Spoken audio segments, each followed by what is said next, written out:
Good afternoon, everybody. As you know, this is the 7th edition, and one of the achievements of what we've been doing here is really to create a community, a sense of belonging together in something that is very special, that is not taught about actually in schools of international affairs, which is the wider Atlantic, the global Atlantic that includes the South.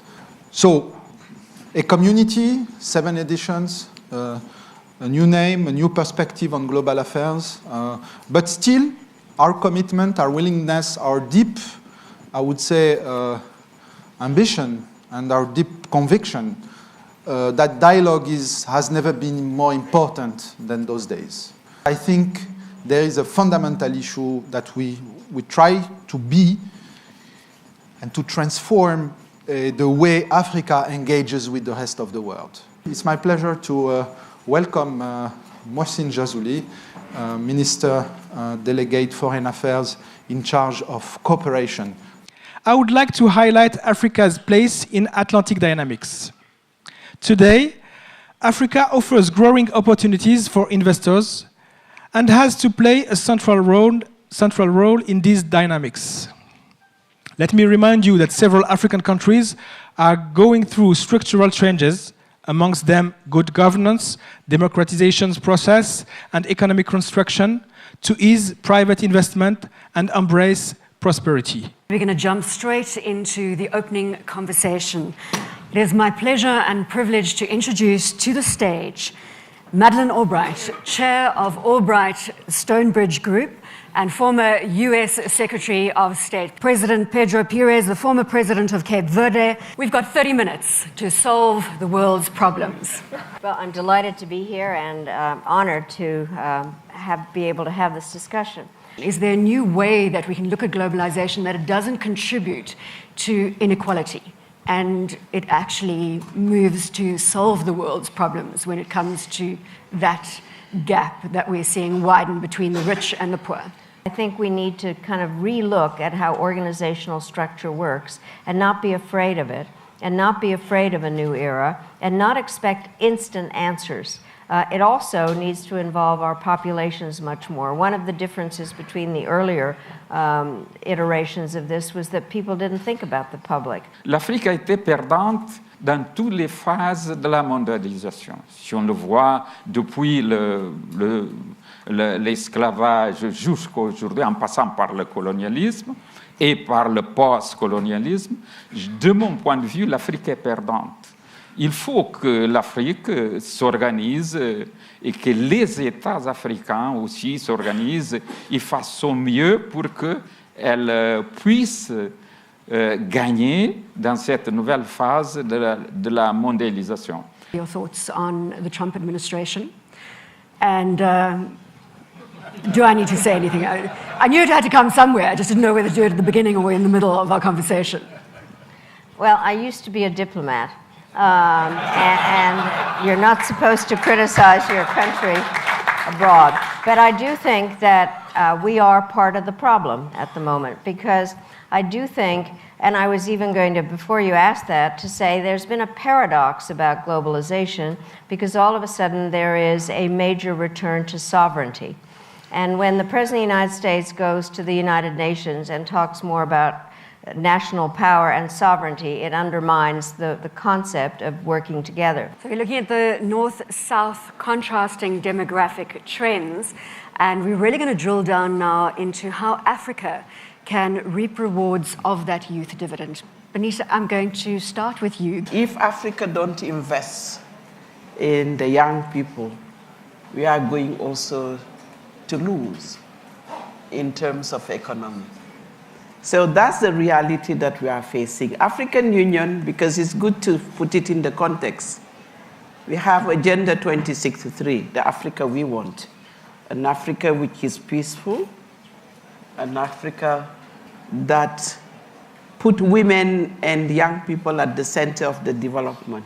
We know the result of not catering to the youth's needs. We've got the likes of the Arab Spring, which come and remind us very clearly that we've got an impatient young population. Paulo. We have more or less a a roadmap now in terms of Africa 2063. It's a good narrative. It's a strategic plan, and the military knows the importance of strategy. Now we have to move in terms of tactics. Okay. And I'm going to jump in right now, though. With all due respect, 2063, ladies and gents, is a long way away. That's true, but you know, you're making a big mistake if you focus on the short term. It's important in a nation, in all our nations, as Africans, to have this long-term view. Now, you remember on this Agenda 63, you have 10 years of key steps that has to be taken. So what you need to plug into those key steps is the sense of urgency, because we have a problem.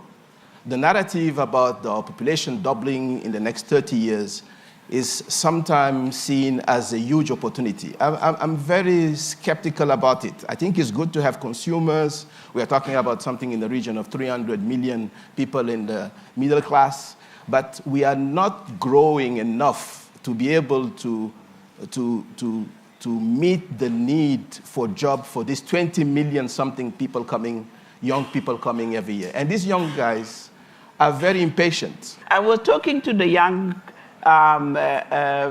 people in this room that because we have majority of youth in the room that have been invited, and this is great to be part of the conversation. And I was asking what prevents the youth to get into politics. They said, and we need to go back, not just in the affirmative action, but into the party politics. I look at the involvement of the community. Mm-hmm. Because if you decide that tomorrow the African women will not have 4 children, you know, you can impose it, but you will not see the result if the community, the transformation of the mindset of the community does not follow. So we need to look at carefully how we also empower our communities. We're going to have a really fascinating conversation about Atlantic trade. And if you didn't think that was possible, wait till you hear this powerhouse panel. Behind this trade war is the belief that the US would like to cut China down to size, if you will, that being now the second, the largest economy. Protectionism has a long history in the United States. I would say Trump is the first president that put the finger in a discomfortable way, in an aggressive way. I don't love the style, and sometimes I disagree with the concept itself, because he is apparently, in my perception, Trump has a 70s mind, a pre-globalization mind, okay? Who is the challenger? It's not Russia, it's China.